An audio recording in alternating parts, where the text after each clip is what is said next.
po ang Panginoon sa lahat po ng, papuri na binibigay po natin sa kanya. Worthy po siya sa lahat po ng, pinaparanas po niya sa buhay po natin at sa grace po 'no na, inaalaw po niya na maranasan po natin araw-araw. And, I think, itong araw po na ito, itong pagkakataon po na ito is, good opportunity para, tanawin po natin yung kabutihan po ng Diyos, alalahanin po natin kung gaano po siya kabuti sa atin, kung gaano po, ah, kabuti ang Lord sa pagpo-provide sa mga pangangailangan po natin araw-araw. Alam ko po 'no, busy po tayo sa araw-araw po na ginagawa po natin, and I think this is the perfect time to thank God sa mga bagay po na, pino-provide po niya sa atin, sa mga trabaho po natin, sa araw-araw po na pagpapalang natatanggap po natin. And, this is also the perfect time para, i-worship po natin ang Panginoon, na makasama po natin siya ngayon, at isang pagpapala po na muli po tayong magkakasama ngayong linggo upang sumamba po sa Panginoon. Habang tinitignan po natin yung nakalipas po na linggo, ah, marami po tayong maaaring pagpasalamat sa Panginoon sa bawat araw po na lumipas. Naranasan po natin kung gaano po katapat ang Diyos sa ating buhay. Siya po yung nagbibigay po na atin, siya po yung source po na ating lakas. Siya po yung nag-iingat po sa atin, at siya po yung patuloy po na nagkakaloob po ng ating mga pangangailangan. At, mapapansin po natin kung paano po niya tayo iningatan sa nakaraang araw, at gano'n din po niya tayo sasamahan sa mga darating pa pong mga linggo. Tunay po na hindi po siya nagbabago, at, hindi po niya tayo iniiwan. I think isa po sa mga verse po at mga passage po that we can ponder on today, yung galing po sa Book of Lamentations 3 verses 22 to 23. Ang sabi po dito ay, "Ang pag-ibig ng Panginoon ay hindi nagmamaliw, ang kanyang mga habag ay hindi nauubos. Bawat umaga ay bago ang mga ito, dakila ang iyong katapatan." Kaya po, amen po, 'no. Kaya po ngayong umaga, lumapit po tayo sa kanya na meron pong pusong puno po ng pasasalamat at pagtitiwala, at ialay po natin sa kanya ang ating pagsamba, ang ating mga puso, Hello, sa ating pong this is a preview of Panginoon my voice. sa linggo po na ito, sa araw po na ito, at sa panibagong week po na Hello, atin pong this is sisimulan. a preview of my Sige po, voice. Hello. ilagay po natin ating mga sarili sa presensya Hello. po ng ating Panginoon. Hello. Puwede po nating ipikit yung ating mga mata, yuko po natin ang ating mga ulo, at, damhin po natin Hello. ang Panginoon, ang presensya po ng ating Panginoon. Ang magle-lead po ng ating, Hello. ang bungad po na panalangin ay atin pong kapatid po ni si Brother Danny, kaya po tinatawag ko po siya upang pangunahan po ang ating pong opening prayer.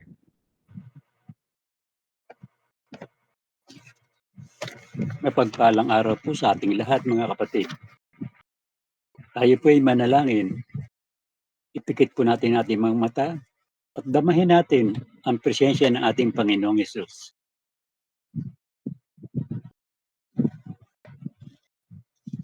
O Diyos Ama, nais po namin pasalamatan sa mga lahat ng mga biyayang pinagkaloob niyo po sa amin sa bagong buhay at pag-asa. Panginoon, naway gabayan mo po kaming lahat na bigyan ng sa aming mga gawain, at ilayo mo po kami sa mga tuksot at akayin mo po kami sa lahat ng kabubuti sa amin. Panginoon, mangyaring hawakan niyo po ang maigpit ng aming mga kamay at huwag mo po kaming ilayo sa inyo. Ikaw po ang tanging pinagmumulan ng aming lakas. Tulungan mo po kaming malampasan anuman mga pagsubok na dumarating sa aming buhay sa araw-araw. Sa araw pong ito, ang aming pong kapatid na si Youth Pastor Robic ay muling magbabahagi ng inyong banal na salita. Mangyaring patuloy niyo po siyang bigyan ng sapat na kaalaman at karunungan, Panginoon. Alam namin, Panginoon, na hindi mo po kaming iniwan at pinabayaan.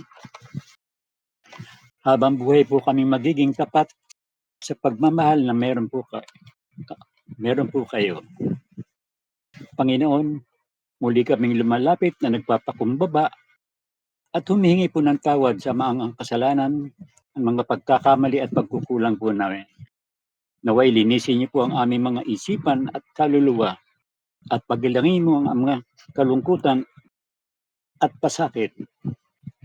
O Diyos Ama, protektahan niyo po ang bawat pamilya at mga kaibigan po namin.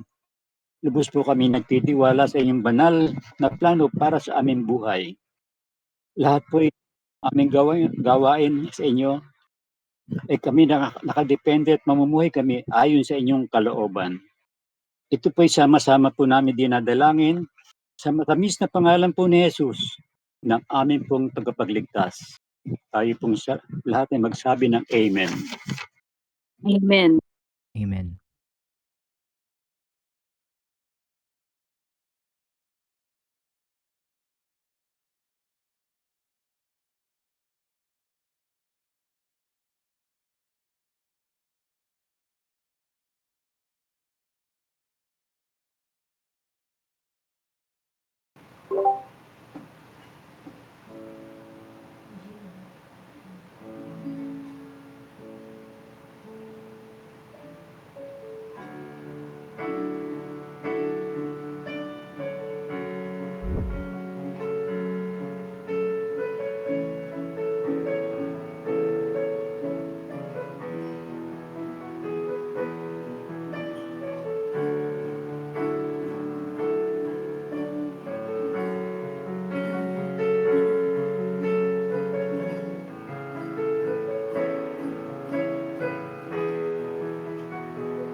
Basahin natin sa unang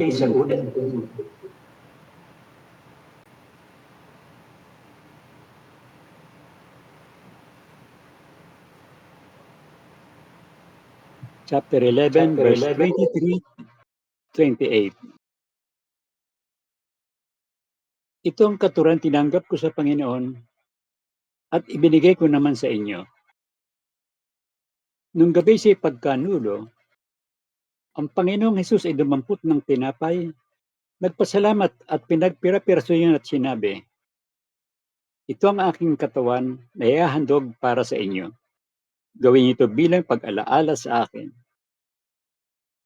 Matapos maghapunan, dumampot din siya ng kopa at sinabi, ang kopang ito ay bagong tipan ng Diyos na pinagtibay ng aking dugo.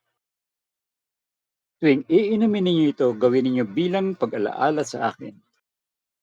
Sapagkat tuwing kakain kayo ng tinapay na ito at iinom sa kopang ito, ipinapahayag ninyo ang kamatayan ng Panginoon hanggang sa kanyang muling pagparito. Ang sino mang kumain ng tinapay at iinom sa kopa ng Panginoon sa paraan di nararapat ay nagkakasala sa katawan at dugo ng Panginoon. Kaya't dapat siya sa atin ng tao ang kanyang sarili bago kumain ng tinapay at uminom sa kopa. Purihin po natin ang salita ng Diyos. Suriin po natin ang ating mga puso at humingi po tayo ng kapatawaran sa ating mga kasalanan. Buong puso tayo magpasalamat sa kaligtasan, sa pagtubo sa atin, at higit sa lahat sa buhay na walang hanggan na meron tayo sa pamamagitan ni Kristo Jesus.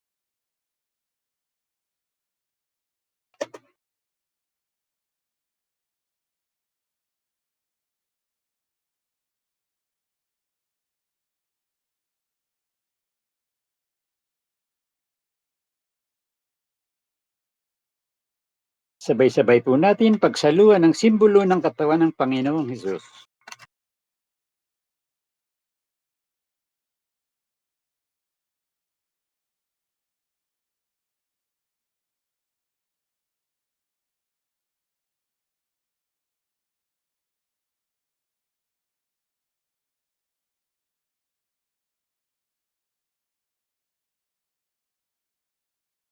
Ngayon naman, pagsaluhan natin yung simbolo ng dugo ng Panginoong Hesus.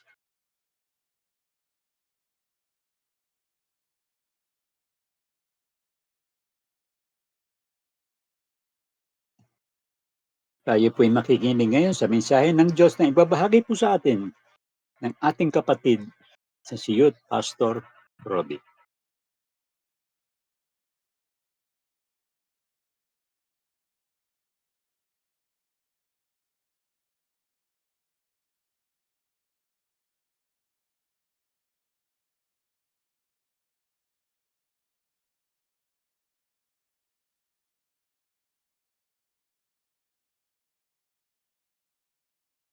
Hello po.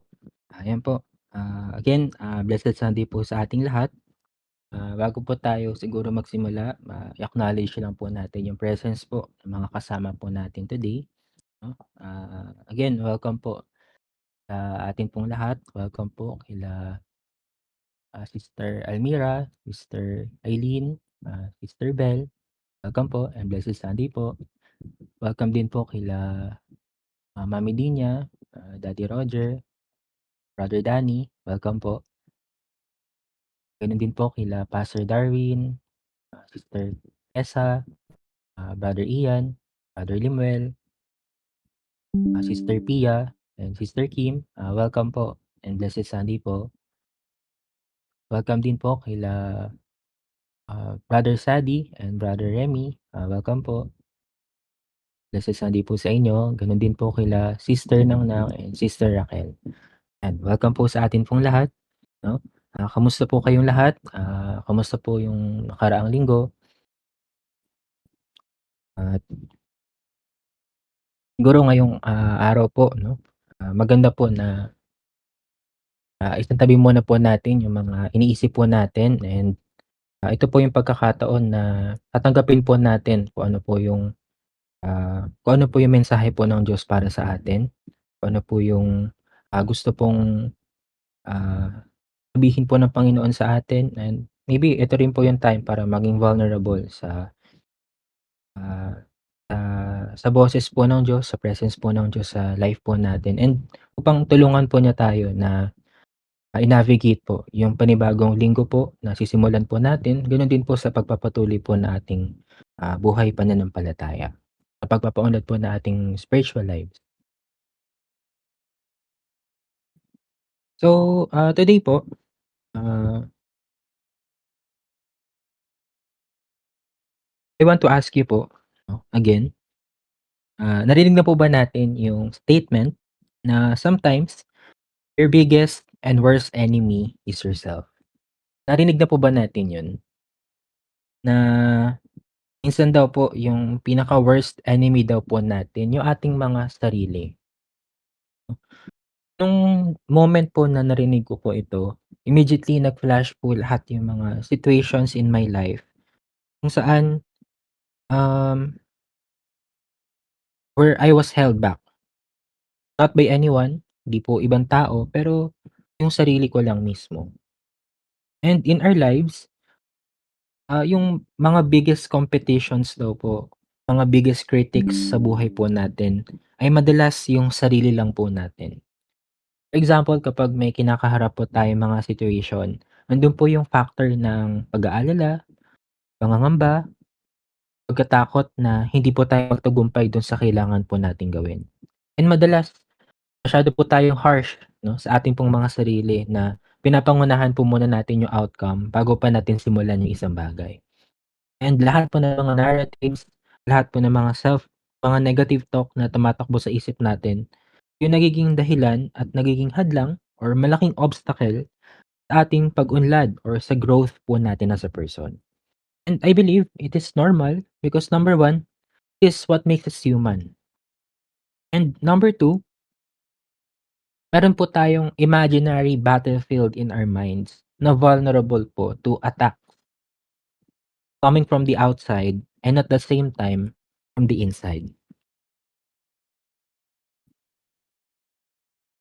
And if we're honest po, the hardest battles daw po, yung mga pinakamahirap na battles daw po na kinakaharap po natin ay hindi po yung mga nasa labas po natin, hindi po nanggagaling po sa labas.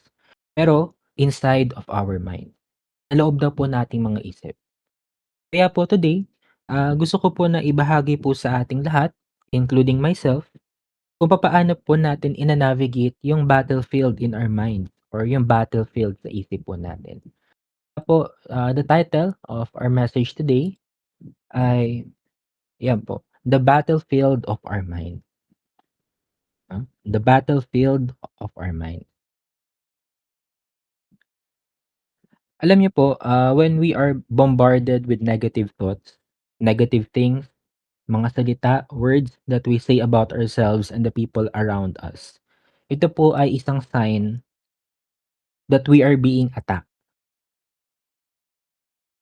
And attacked by whom? Sino po ba yung umaatake po sa atin? Yung atin pong enemy, no? And sino po ba yung ating enemy, 'no? Bilang mga mananampalataya, bilang mga Christians na tinanggap na po natin ang Panginoong Hesus as our Lord and Savior, tayo po ay easy target na po na ating enemy, which is si Satan, 'no, yung ating pong kalaban. That is why, I just remembered po 'no, yung message po last Sunday ni Pastor Darwin. It was a great reminder to check on ourselves, na kumustahin po natin yung relationship po natin with God. Are we still on check with our time with Him in prayer? Because ang pagiging mananampalataya po was never easy. It is a journey and it is a constant walk na dumepende po sa Panginoon. And dito po sa battlefield po na kinakaharap po natin araw-araw, it is difficult to navigate it. Mahirap po itong i-navigate kapag hindi po tayo equipped at prepared. That is why ang titignan po natin ay yung final exhortations na binahagi po ni Apostle Paul sa Philippians. Kaya po, we are going to look at the book of Philippians chapter 4 verse 8, NLT version.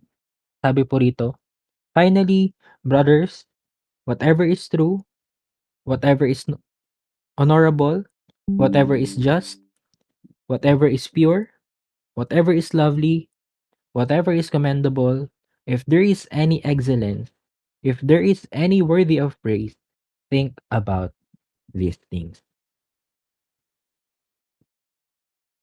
Church, na-experience na po ba natin yung may bago po tayong sinusubukang direksyon sa buhay natin or may isang bagay po na unfamiliar po sa atin na sinisimulan po nating subukan?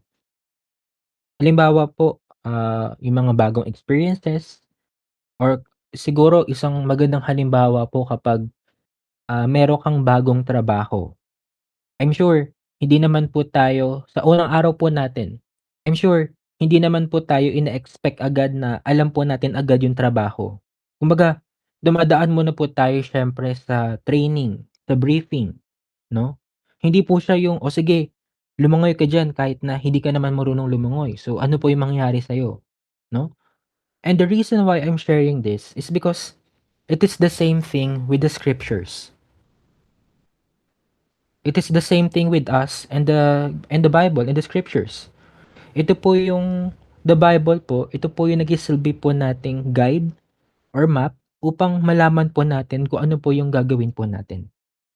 At the same time, this is how God is trying to model this into our lives. Ito po yung paraan ng Diyos to model this into our lives so that we would know how He wants us to navigate this battlefield in such a way that honors Him and that leads us to Him. Kaya po sa battlefield po, inside of our mind, binigyan po tayo ng Panginoon ng guide into how we will manage yung mga thoughts, kung papaano po natin i-discern.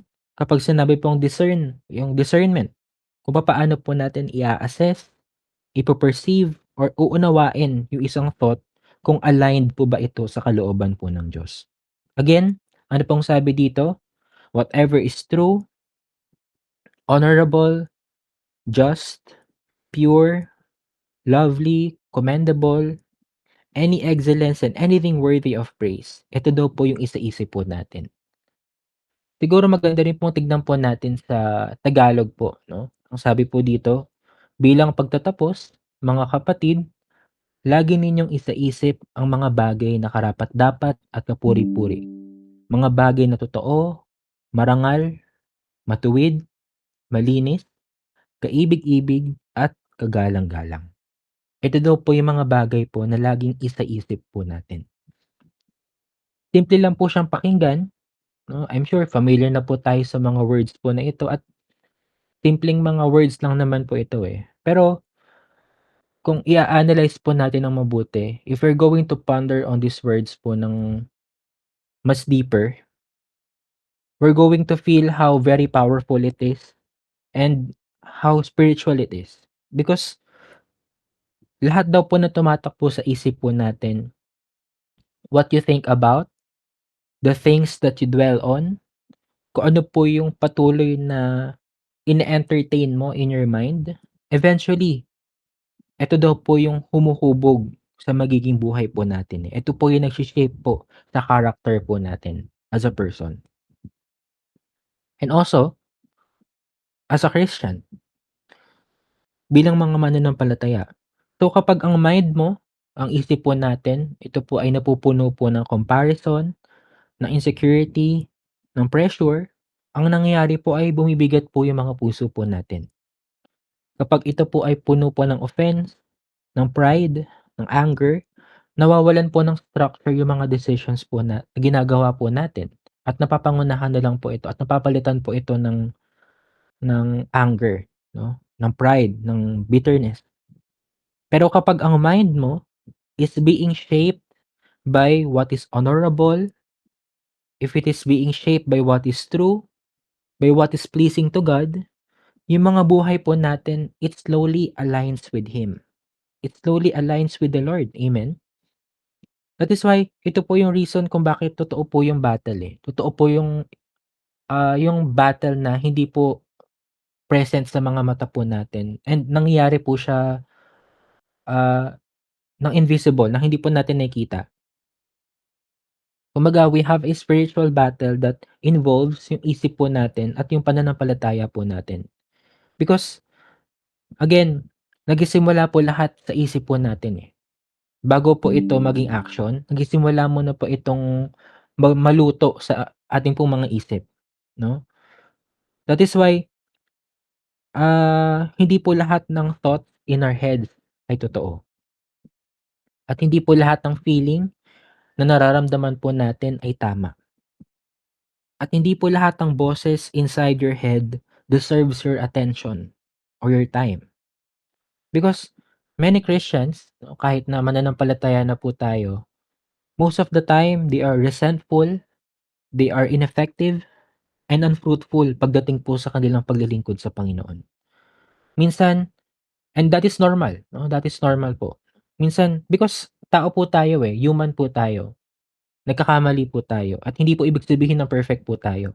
And the more reason na kailangan po natin ng Diyos sa buhay po natin. Amen?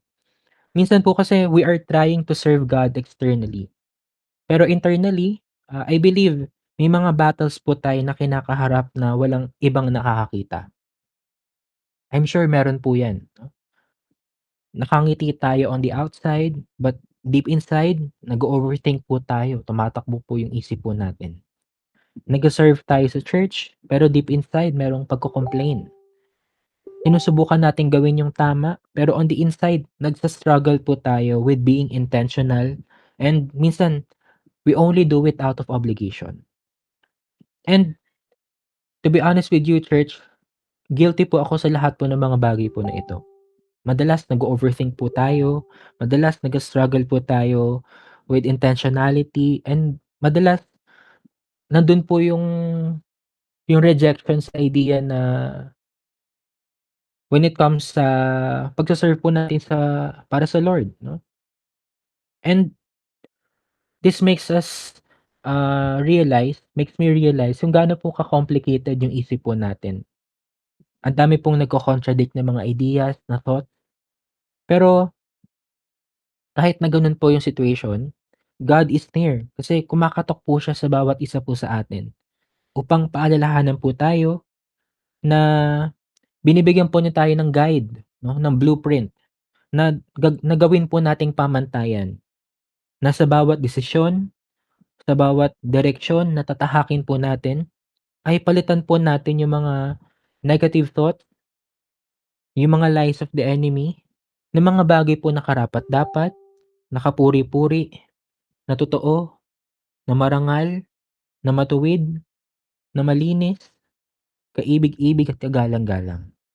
Dahil kapag ginawa po natin ito, kapag ito po yung naging pamantayan po natin, pinapatahimik po nito yung ingay sa ating mga isipan at binibigyan po tayo nito ng kapayapaan sa kalagitnaan po ng ating araw-araw na journey, 'no, na journey po ng ating spiritual walk or ng ating pong pananampalataya. Kaya magtiwala po tayo sa iniiwan po ng Diyos sa atin na pamantayan. Sapagkat kung totoo po na meron pong battlefield sa isip po natin, naniniwala po ba tayo na meron po tayong spiritual battle or battlefield, 'no, sa isip po natin? Na hindi po natin nakikita pero it's happening, 'no? It's happening hindi lang po on a certain circumstances, eh, or a current season, certain season. Nangyayari po ito araw-araw. Because everyday is a battle. Everyday po everyday po na paggising po natin meron po tayong battle na kinakaharap, eh. Hindi lang po siya visible, pero it happens, 'no, it happens.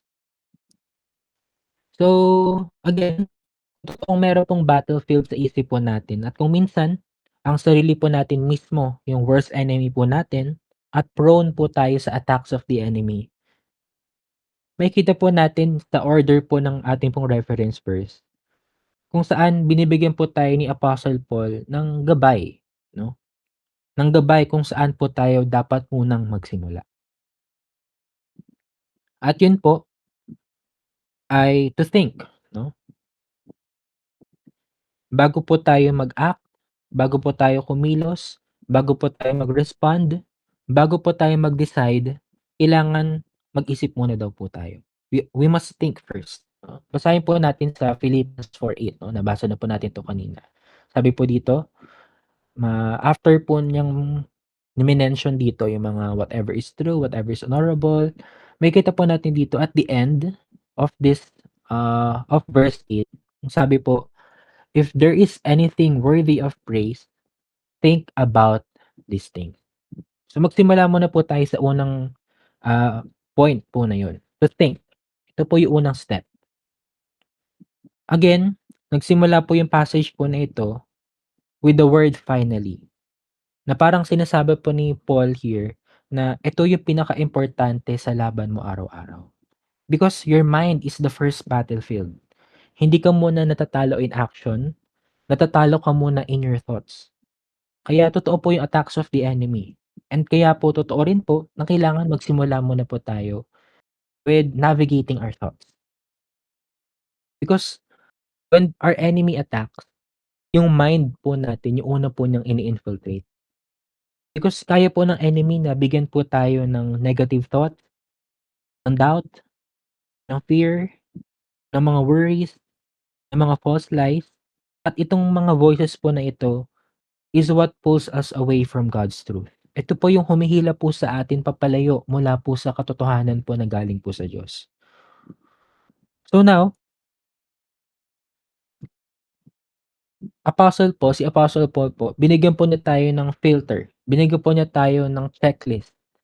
Parang spiritual checklist, no?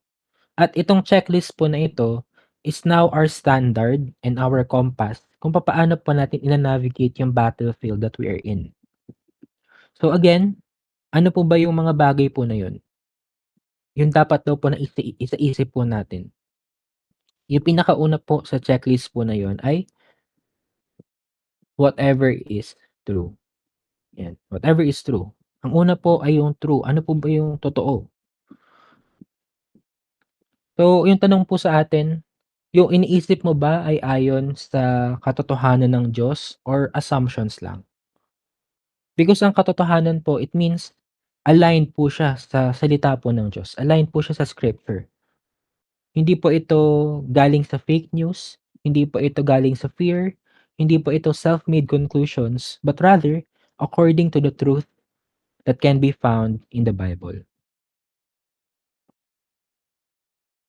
Church at mga kapatid, do we realize na the moment po na gumigising po tayo, na doon na po agad tayo sa battlefield of our mind, eh. Siguro nangyari na po sa atin yung nasasabi po natin sa sarili po natin na, "Nagkasala na naman ako kahapon, kagabi, kaya baka di ako patawarin ng Lord. Kaya baka di mo na siguro ako magpe-pray ngayon kasi nahihiya ako sa kanya." Nangyari na po ba sa atin yun? Yung nahihiya po tayong humarap sa Lord kasi meron po tayong siguro iniisip po natin meron po tayong ginawang atraso sa kanya kahapon. Kaya nahihiya po tayo lumapit sa kanya at yun po yung nagiging dahilan kung bakit minsan hindi po tayo nakakapag-pray sa kanya. O kaya naman may sinasabi po natin sa sarili po natin every time that we wake up, may pasok na naman, ah, may papasok na naman ako sa school, may trabaho na naman, kailan kaya matatapos yung paghihirap na 'to? You see, hindi po natin maiwasan na negative agad yung naiisip po natin pagkagising pa lang natin. May mga thoughts na nagko-complain, may mga thoughts na alam mo yun, nagko-contradict po sa truth, 'no, nagko-contradict po sa truth na galing po sa Diyos. You see, mabilis po tayo ma-influence ng mga negative thinking the moment that we start our day. Pero God wants us to navigate this by dwelling on His truth. And ano po ba yung truth? The truth is, isa nga po sa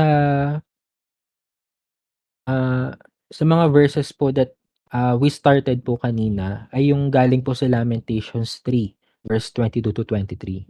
Minsan ang iniisip po natin 'no, nagkasala na naman ako kahapon kaya baka hindi muna ako lumapit kay Lord ngayon, nahihiya akong lumapit sa kanya. hindi ako patawarin ng Lord ngayon. Pero hindi po totoo 'yun because ang sabi nga po sa Lamentations 3 verse 22 to 23, "The steadfast love of the Lord never ceases." Hindi po ito natatapos at hindi po ito nauubos. And His mercies never come to an end, 'no? Hindi po natatapos yung habag, 'no, ng Diyos para po sa atin. At ito po ay bago, 'no? They are new every morning, and great is your faithfulness, 'no? Ito po yung katotohanan. Minsan pinapangunahan po natin agad na baka di ako patawarin ng Lord, baka galit sa'kin si Lord, pero hindi po totoo yun, 'no? And ang enemy, ang kalaban po natin, ginagamit po niya minsan yung katotohanan po na yun against us, 'no?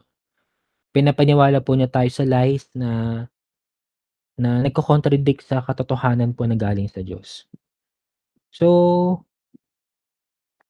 if you are going to replace the lies with the truth from God, mapapalitan po yung mga worries po natin with with hope, 'no? So, ah, mag-pray po tayo not because perfect po tayo, but because kailangan po natin ng Diyos araw-araw. And what else? Instead of complaining na busy ka na naman for the rest of the day, magpasalamat po tayo sa Lord kasi may pagkakataon na naman tayo para ma-sustain yung needs mo at ng family mo sa araw na ito, 'no? Kaya naman may pagkakataon ka na naman para, i-represent ang Lord sa araw mo, sa workplace mo, sa sa school, 'no? Sa araw-araw na ginagawa mo, na ma-represent mo siya sa daily walk mo, 'no? Ang sabi nga po, "How a blessing it is to be tired from the things that you once prayed for." And it is also a blessing po na ma-represent ang Lord sa araw-araw na buhay po natin. You see, yung mga isip po natin, it is always contradicting, eh. At yun po yung ginagamit po na ating kalaban para magtanim po ng mga lies, ng kasinungalingan, ng deception in our minds. Pero kung papalitan po natin ito with God's truth, gumaganda po yung outcome kung papaano po natin pino-perceive yung daily life po natin. Amen po. So first, 'no, whatever is true, 'no? Ito po yung pag-dwell po tayo, whatever is true. Pangalawa po, honorable, 'no? Kapag sinabi pong honorable, ito po yung mga thoughts na nag-glorify kay Lord. Meaning to say, honorable, meron pong dignity, may integrity, na kapag ginawa mo ito, it will honor Him and it will represent Jesus sa mga buhay po natin to others. And kapag sinabi pong honorable, hindi po ito tungkol lang sa papuri po ng tao, eh. Minsan po kasi nakadepende po yung security po natin sa number of like ng mga post natin, ng story natin, my day natin, sa mga naka-follow sa account natin. At minsan ini-involve na agad natin yung ating mga sarili sa isang desisyon na malayo sa kalooban ng Diyos para sa atin. Because wala po tayong sinusundan na guide or na gabay. At madalas, ito po yung nagiging paraan na nagliligaw sa atin mula sa alignment natin sa Diyos. Pero if we look back at our checklist na binigay po sa atin, ang sabi po dito, whatever is honorable.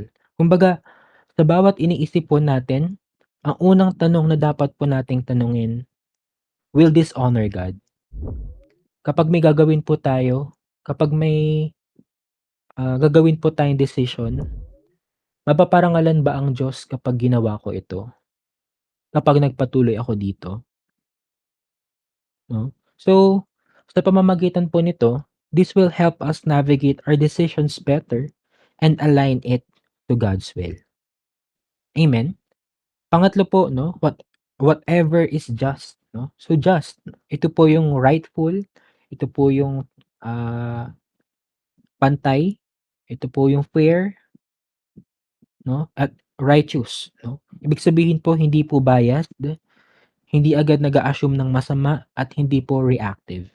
Again, before we step into something, 'no, bago daw po tayo, mag-step into something, we should always think kung just or fair ba ito in the eyes of God.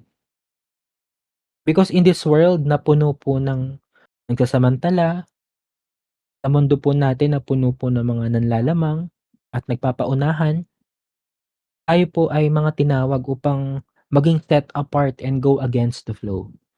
Na hindi po lahat ng pagkakataon kailangan po nating mauna, hindi po lahat ng pagkakataon kailangan po nating ipaliwanag yung ating mga sarili, at hindi po lahat ng pagkakataon meron po tayong kailangang patunayan. Minsan, all we need is to live in such a way that no longer seeks the definition of fairness of this world, but rather to live in God's standard. Pang-apat po is whatever is pure. Ito po yung, kapag po sinabing pure, ito po yung malinis po na motibo, malinis po na iniisip, at kapag sinabi pong pure, hindi po sa ibig sabihin perfect na agad.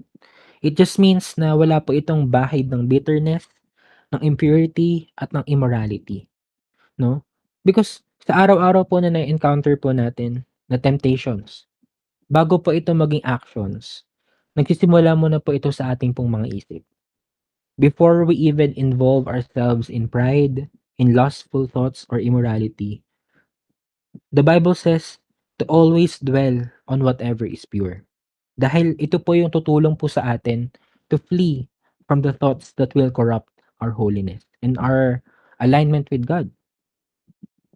Panglima po is whatever is lovely. Kung ano daw po yung maganda, yung beautiful sa harap po ng Lord.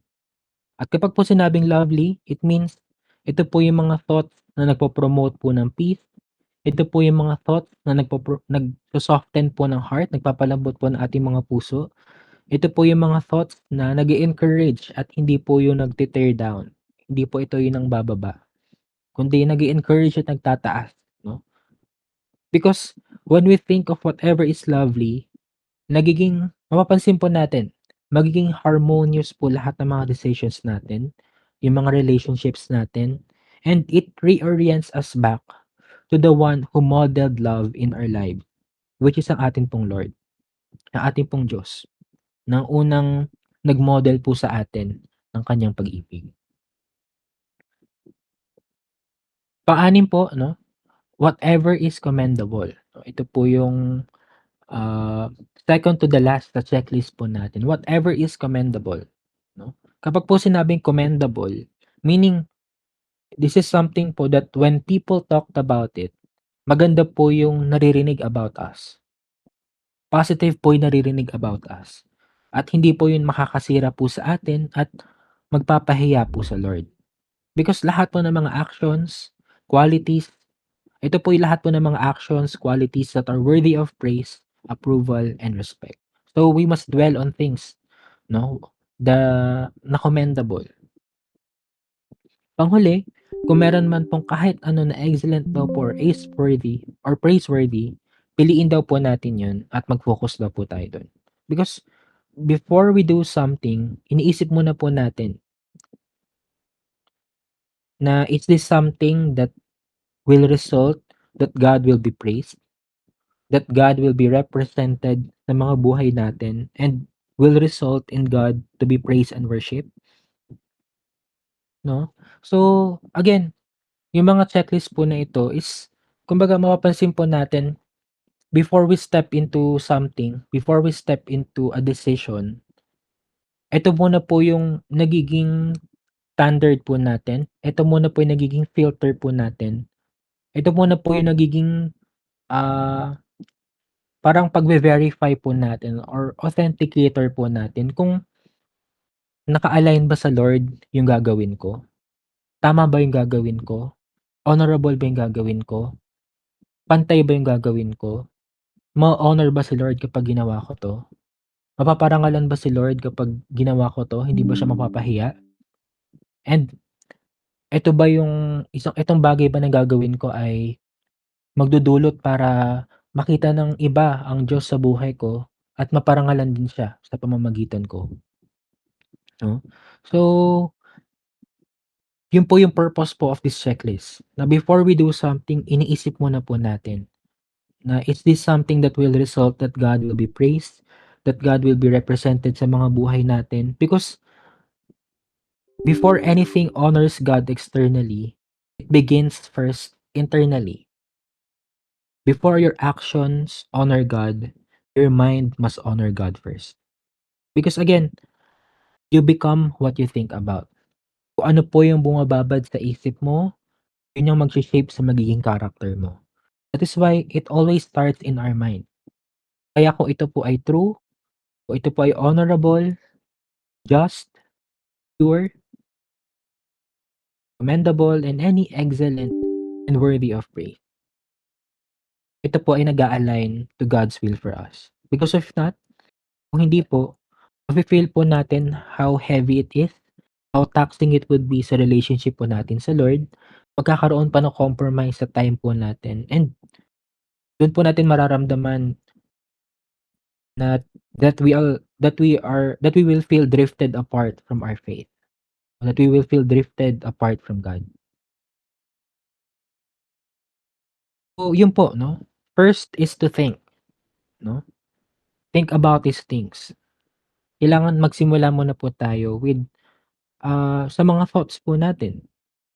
So, yung pangalawa po that Apostle Paul said here, kung babalikan po natin sa Philippians 4, verse 9, verses 8 to 9, sorry. Ang pangalawa po na binanggit po niya dun is practice. So, kanina think, pangalawa po practice. So, basahin po natin sa Philippians 4 verse 9. Sabi po rito, "Whatever you have learned, received, heard, or seen in me, practice these things."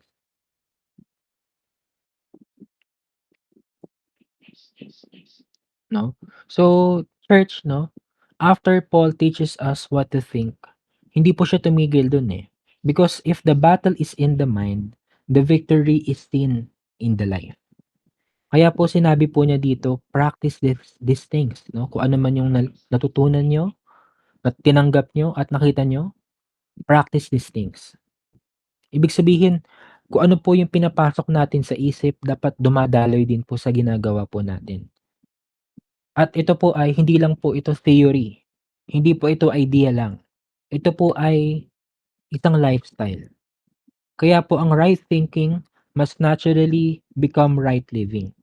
At dito po nagiging totoo yung mga bagay na sinasabi po ni Paul sa Philippians 4 verse 8. No? Sa verse 8 po, yung binasa po natin kanina. Because when you practice what is true, you begin to walk in honesty and integrity. Hindi mo hinahayaan yung kasinungalingan, yung fear, or insecurity yung magdadrive ng buhay mo. When you practice what is honorable, kahit walang nakakakita, you choose what brings respect to God sa speech mo, sa mga lumalabas po sa mga bibig po natin, sa mga decisions mo, sa way mo maki-interact with others, non-believer man yan or believer. And when you practice what is honorable, kahit na walang nakakakita, you choose what brings respect to God. When you practice what is just, you live with fairness and humility. You learn to respond in righteousness rather than reacting out of emotion.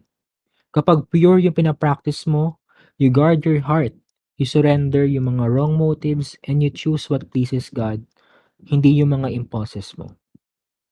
When you practice what is lovely, ang gentleness and kindness becomes your natural tone. When you practice what is commendable, you begin to live in such a way that people see something in you that is worth imitating. Not because perfect ka, but because Christ is reflected in your life. And lastly, when you practice excellence and everything worthy of praise, you give God your best. Hindi po perfection, but intentionality. Because every act becomes an offering. Every decision becomes worship, and every moment becomes an opportunity para i-honor, para parangalan ng ating Panginoon. Kaya po, mga kapatid, yung point po ni Paul dito ay maliwanag. Kung totoong iniisip mo ang tama, dapat nakikita rin ito sa buhay mo. So, after we think, kailangan i-practice po natin ito. Because what fills your mind shapes your habit. And what shapes your habit shows whom you truly honor. pinapakita po nito kung sino po talaga yung tunay na pinaparangalan po natin, kundi ang ating Diyos. Because right thinking should lead to right practice. Because the God who renews our mind is the same God who will transform our life. Amen po. So, kapag yung right thinking na po ang pinasok mo and right living ang sinagot mo, the question is, ano na po ang mangyayari sa puso at sa buhay mo? And I believe dito na po pumapasok yung panghuling point na titignan po natin at yung panghuling at yung ending po na statement po ng passage po na ito. And that is promise, no? Yung promise. Ito po yung part na nagbibigay katiyakan at kapayapaan sa naglalakad kasama ang Diyos.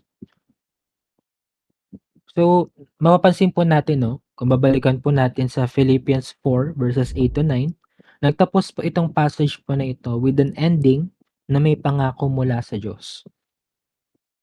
Yan po. Again, ulitin po natin mula sa umpisa. Finally, brothers, whatever is true, whatever is honorable, whatever is just, whatever is pure, whatever is lovely, whatever is commendable, if there is any excellence, if there is anything worthy of praise, think about these things. What you have learned and received and heard and seen in me, practice these things, and then what? And the God of peace will be with you. Ito po yung promise po, no, of this passage. The God of peace will be with you.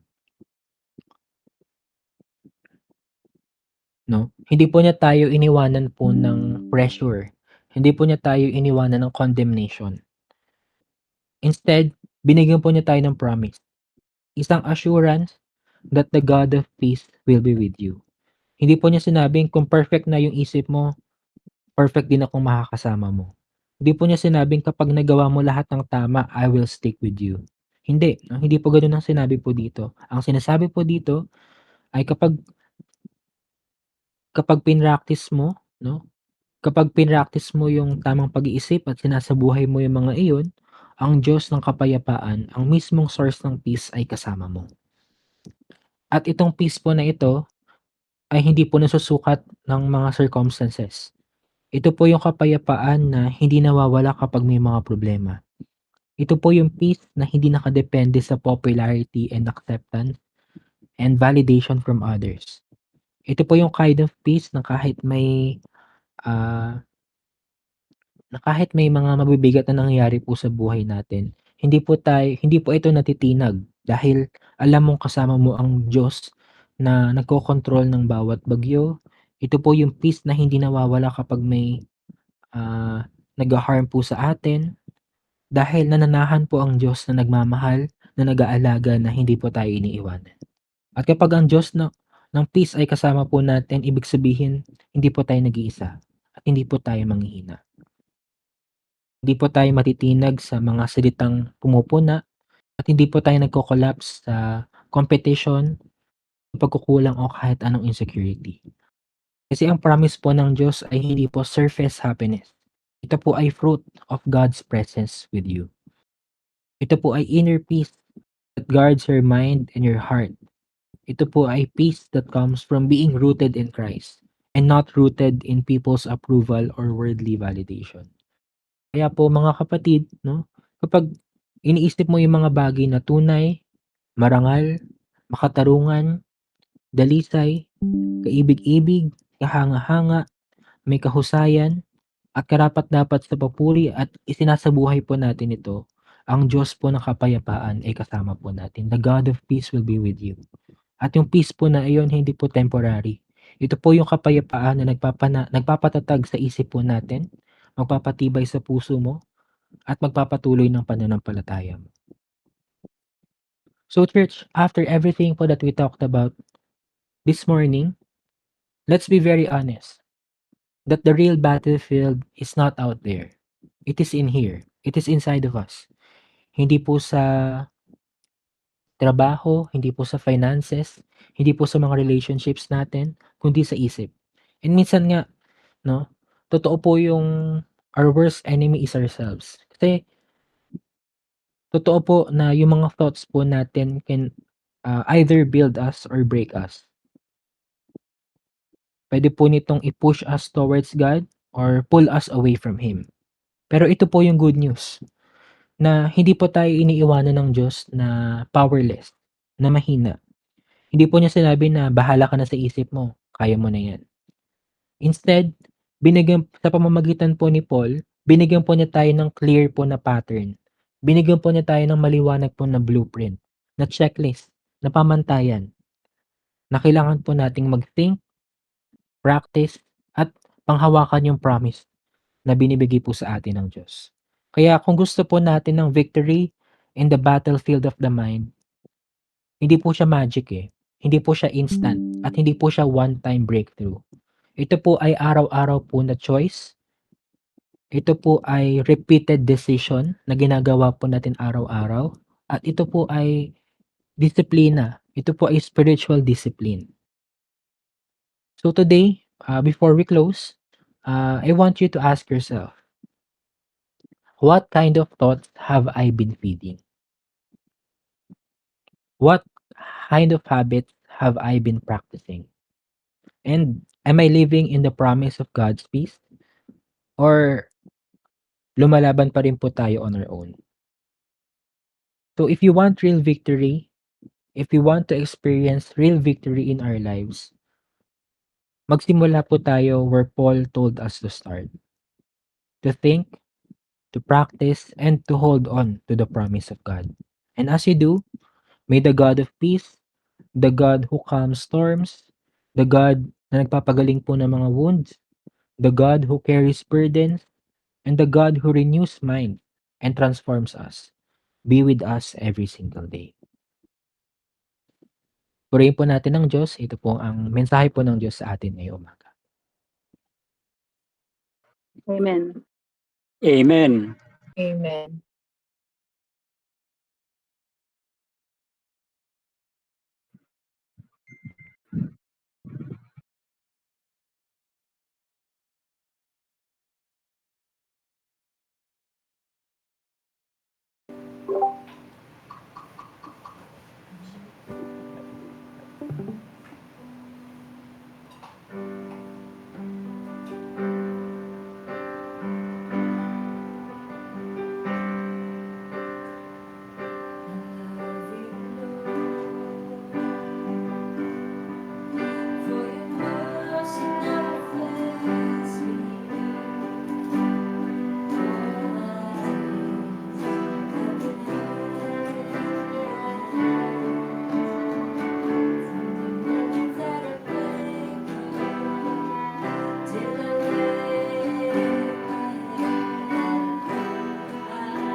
Sa ating pong pagtatapos, tayo muling manalangin.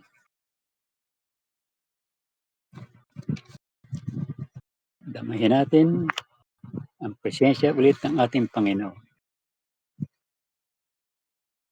O Diyos, amang makapangyarihan sa lahat, kami po yung pusong nagpapasalamat sa katatapos naming pagsamba sa araw pong ito. Salamat, Panginoon, sa inyong presensya. Salamat sa mga gabay niyo sa amin. Maraming salamat po, Panginoon, sa bagong mensahe ng aming narinig ng inyong banal na kasulatan na ibinahagi sa amin ng aming kapatid na si Youth Pastor Robbie. Hinihiling po namin, Panginoon, na patuloy niyo po kaming gabayan upang kami laging ligtas sa lahat ng oras. Salamat po sa mga kapatid namin na kasama ngayon sa online na pag-worship namin. Kami po ay nagsama-sama po sa pagsama sa araw pong ito. Lubos po kami nagpapasalamat dahil binuksan niyo ang aming mga puso't isipan upang makiisa sa layunin na ikabubuti para sa lahat. Manatili lamang sa aming isipan, nawa sa aming isipan at puso ang aming mga mahalagang aral ng aming narinig sa banal ninyong kasulatan upang makibahagi namin sa aming mga kapatid at kaibigan. Hinihiling namin sa inyong patnubay upang idaan kami sa matuwid na landas. Gabayan mo po ang bawat hakbang salita ng desisyon namin upang maging ayon sa inyong kalooban sa lahat ng oras. Balutin mo po kami ng inyong mga proteksyon. Ikaw po ang laging kalakasan namin laban sa anumang mga sakit at panganib at kapamahakan at sa mga masamang balak. Bigyan mo po kami ng karunungan at lakas at pagkakaisa. Naway manatili ang pagmamahal ng kapayapaan ng aming mga tahanan sa araw-araw na ito. Ito po ang aming dalangin ang matamis na pangalan po ni Jesus ng aming pong tagapagligtas. Tayo pong lahat ay magsabi ng Amen. Amen. Amen.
Share po tayo.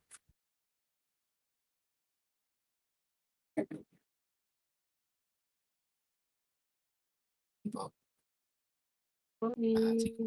Tingin po tayo sa camera. 1, 2, smile. Po, isa pa po. 1, 2, smile. Okay na po. Thank you po.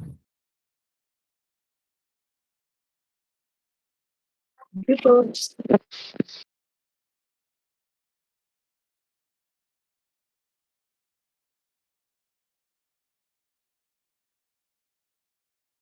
Blessed Sunday.